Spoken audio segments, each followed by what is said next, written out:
Welcome back to Football Daily, where today we're looking at the 10 best teams never to win the Champions League. 10. Simeone's Atletico. For a team that has always been battling the riches of Real Madrid and Barcelona, Simeone's success with Atleti has been one of the greatest accomplishments by any manager in the modern era. With one title win and 2 Champions League finals in the last 3 years, Cholo's outfit is surely one of the best not to be crowned European champions. With defence key to Atleti's success, the warrior instincts of Godin, Felipe Luis and Juanfran have been vital to Simeone, as well as Gabi's captaincy in the middle of the pitch. But unfortunately, it just hasn't been enough, as they've been beaten twice by Real Madrid in the 2 finals they've played. Luck has played a part in both of those defeats, with Diego Costa hobbling off with a hamstring injury after 9 minutes in the first game, and Sergio Ramos scoring an offside goal and Griezmann missing a penalty in the 2016 final. 2017 may be Simeone's last chance of Champions League glory with Atleti, as rumours that he might leave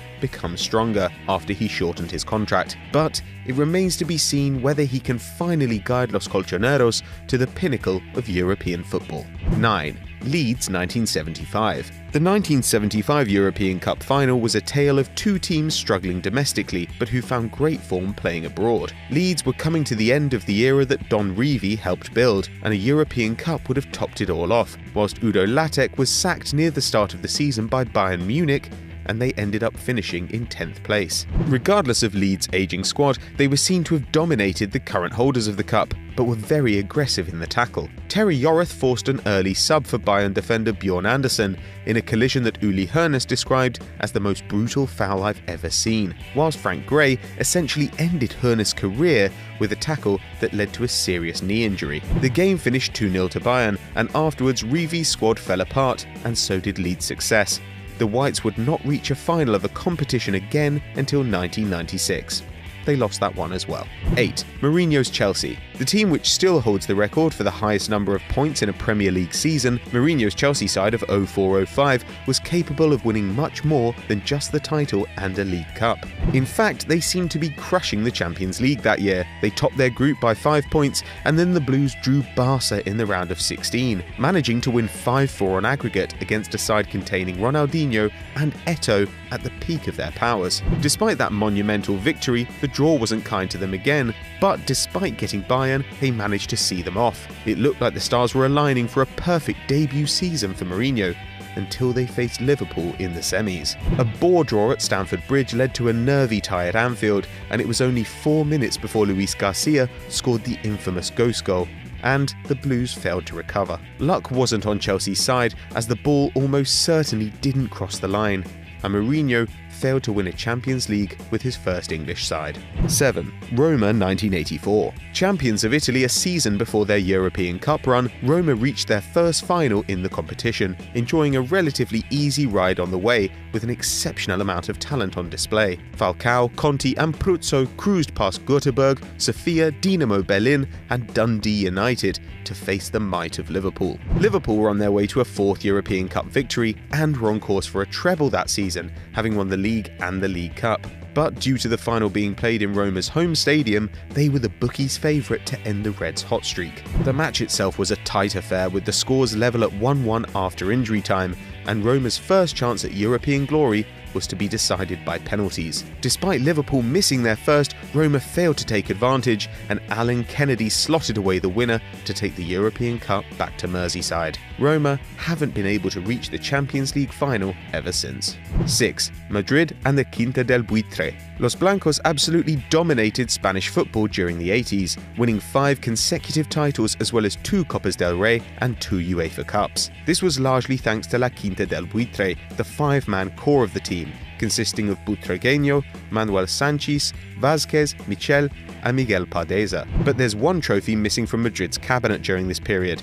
and bizarrely it's the European Cup. But it wasn't for lack of trying, as Butragueño and co reached the semi-final 3 years on the bounce, going out to Bayern, PSV and Milan. 2 of those 3 went on to win the competition, with Milan's famous side of 1989 battering Madrid 5-0 before cruising past Stour to lift the cup. Madrid went out to Milan again the following year in just the second round. The Rossoneri went on to win it again, and the Quinta del Buitre sadly failed to conquer Europe. 5.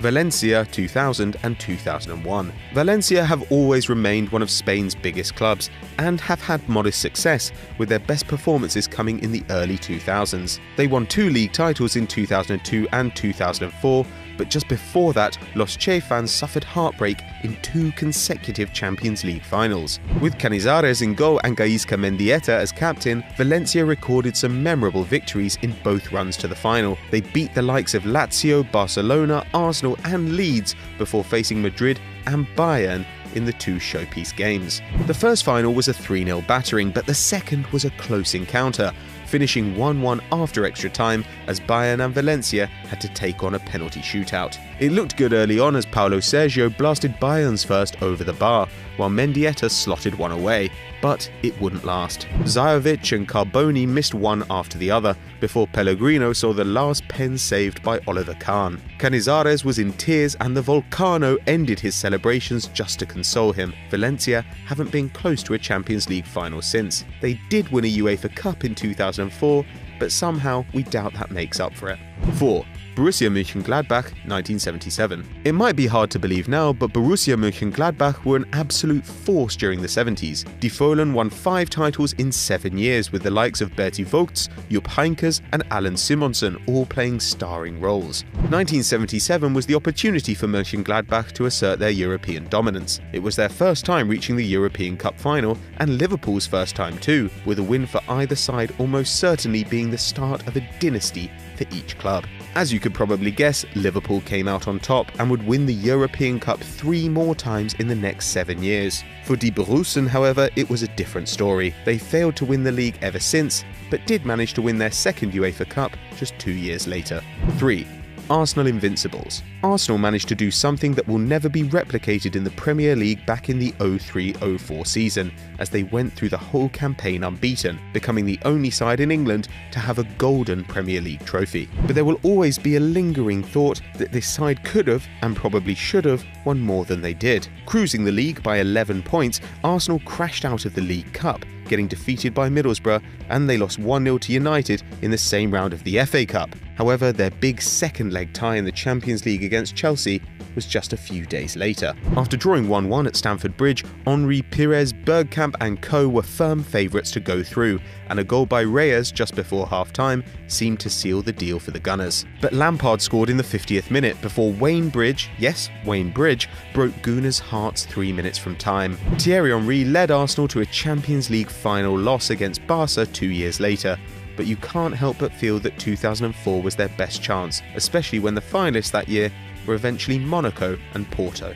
2. Juventus 1997 and 1998. Another team which reached the final twice in a row, but to no avail. Juventus' teams in 97 and 98 were absolutely outrageous. In 1997 they had Zidane, Ciro Ferrara and Didier Deschamps, while the next year they started with Zidane and Deschamps again, this time with Davids, Del Piero and Inzaghi joining them.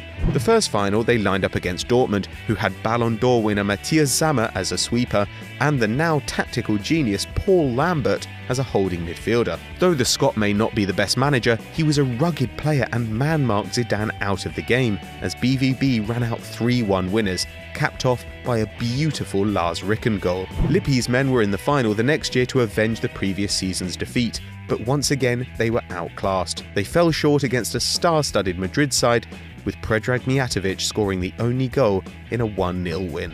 1. Madrid's Galacticos. Many of Madrid's Galacticos did win the Champions League with Los Blancos, most notably Zidane, who won the coveted trophy the season he joined the club. But arguably the squad was at its finest once David Beckham and Ronaldo headed to Madrid, and Perez's Galactico policy was finally complete. It was supposed to start an era of dominance in Spain and across Europe, and in terms of finances and marketing it succeeded.